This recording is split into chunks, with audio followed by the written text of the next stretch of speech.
Liberty's kids. The peace died on the greens of Lexington and Concord.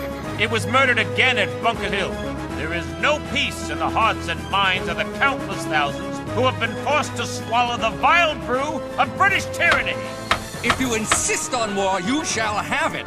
Massachusetts is free to fight England until the moon falls into the sea, but she will fight alone!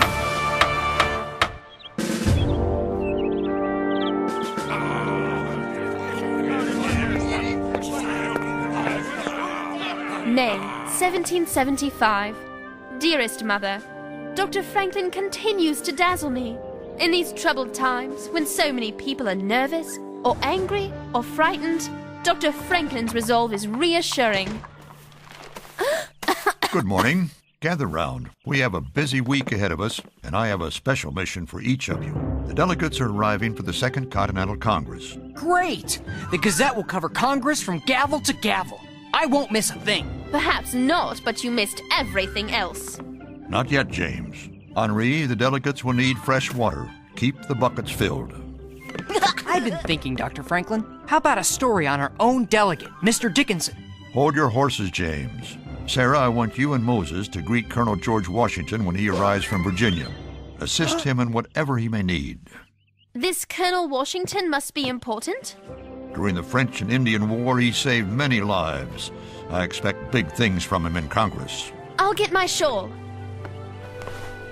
That leaves me. What do you have in mind, sir? Maybe I could talk to this Colonel Washington?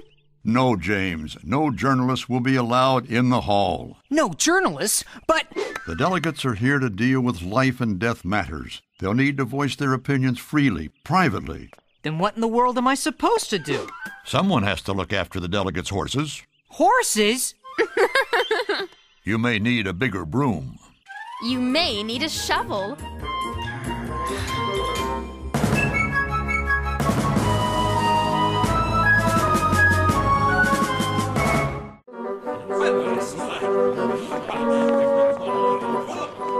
I can't believe my luck.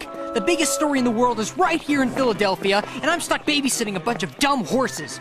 Look, that's John Adams. John Adams? I thought his name was Sam Adams. That's his cousin. John Adams is the smartest lawyer in New England. Let's find out what he's up to. A leader is what we need. What about this? I'm sure Mr. Adams and the others are thirsty after their long journeys. Now get going. Hey! I'm going to nominate Colonel Washington. He's the perfect man to head the new Continental Army. Why not your own Mr. Hancock? I know he has designs on the top job. Impossible. Washington is the only hero we have. The only man the whole country will support. Will New England accept a Virginian? A Southern man is exactly what we need. Otherwise, the revolution will remain New England's war. Excusez-moi. Excuse me. Ben, who is this? A French small fry. Henri, go! Go! Pardon. Sorry. Hold your horses, lad. James is supposed to hold the horses. I'm the water boy. Come on, Henri. I have to find out what's happening. That bell means Congress is about to start. Oh, but Ben Franklin said no journalists. Am I to understand that you're a journalist, young sir?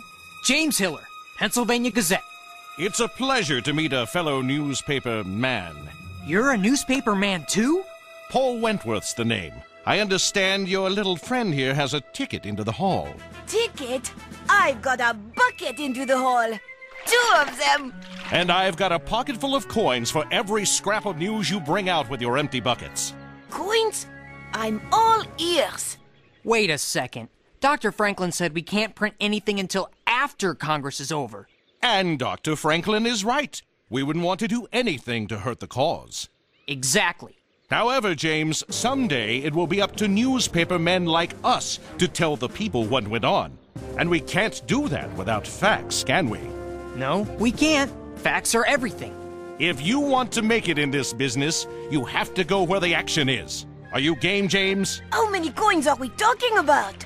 Quiet, Henri. This is between a couple of newspaper men. Isn't that right, Paul? That's a fact, James. That's a fact.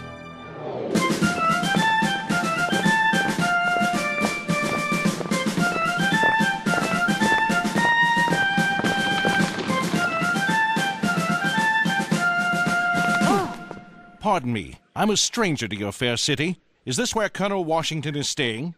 Yes, sir, but he's just now arrived. Whoa!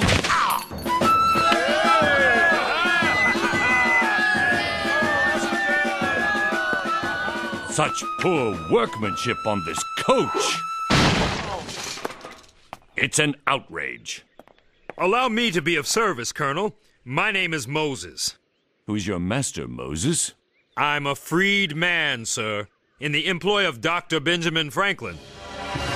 I'll have your coach fixed good as new. Apparently our English cousins have contempt for us. They've turned the colonies into a dumping ground for all the shoddy goods they themselves would not have. Moses will fix it, sir. He's very talented. And who are you, young lady? Sarah Phillips, my lordship. That isn't necessary, Miss Phillips. I'm not a lord. I'm just a citizen like anyone else. I beg your pardon, your lord. Colonel Washington. Dr. Franklin has sent us to assist you. Excellent. I look forward to seeing the good doctor again. Moses, the future is in the hands of men such as yourself, homegrown craftsmen. The job is yours. It will be an honor, sir. The honor is mine.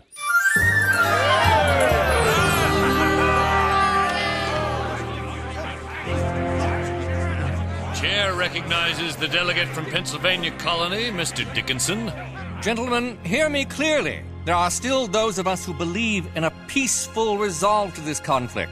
We are brothers, England and America. Surely there is another course short of all-out war. The peace died on the greens of Lexington and Concord. It was murdered again at Bunker Hill. There is no peace in the hearts and minds of the countless thousands who have been forced to swallow the vile brew of British tyranny. Mr. Adams, you spit fire well, but the king's guns spit lead. You will lead us down the path to ruin. And you, sir, will lead us down the path to slavery. We can't win a war with it! If you insist on war, you shall have it. But it will be New England's war, Mr. Adams. Massachusetts is free to fight England until the moon falls into the sea, but she will fight alone!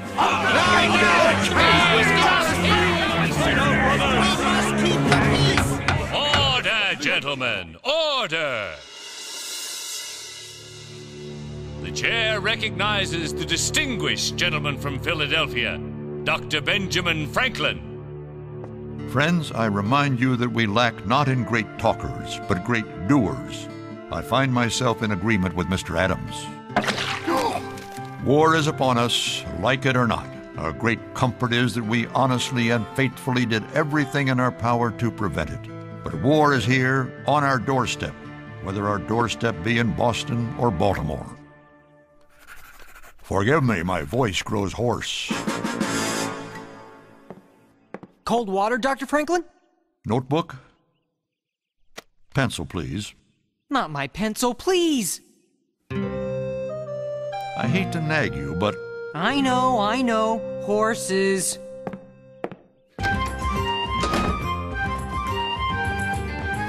Ah, Mr. Hiller, what have you learned? I learned that when Ben Franklin says no journalists, he means no journalists. He took my notebook and my pencil. Gangway coming through! What's the hurry, young man? Sam Adams just kicked the bucket. Sam Adams is dead? Hey! No, he kicked my bucket, spilled water everywhere. Oh, what a mess. I can't believe this. I'm stuck out here while the story of the century is in there. It is a conundrum, isn't it? Conundrum? A problem. Forgive me, you're new to the newspaper game, but don't feel bad. Someday, when you are a real newspaper man, you'll know big words like conundrum. I am too a real newspaper man. Indeed. But do you have the fire in the belly to do whatever it takes to get the story? My belly's on fire. You tell me what facts you want, Mr. Wentworth, and I'll get them. Good. Excellent. Let's start with what they're up to in there.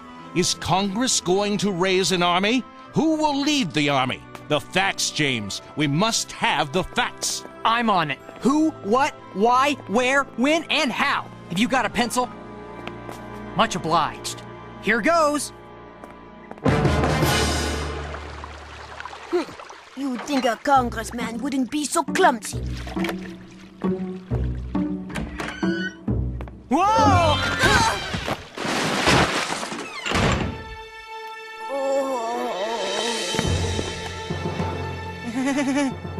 one. This isn't going to be easy. I must know what's going on in there. Enough of this tomfoolery. We tried it your way. Now we do it my way.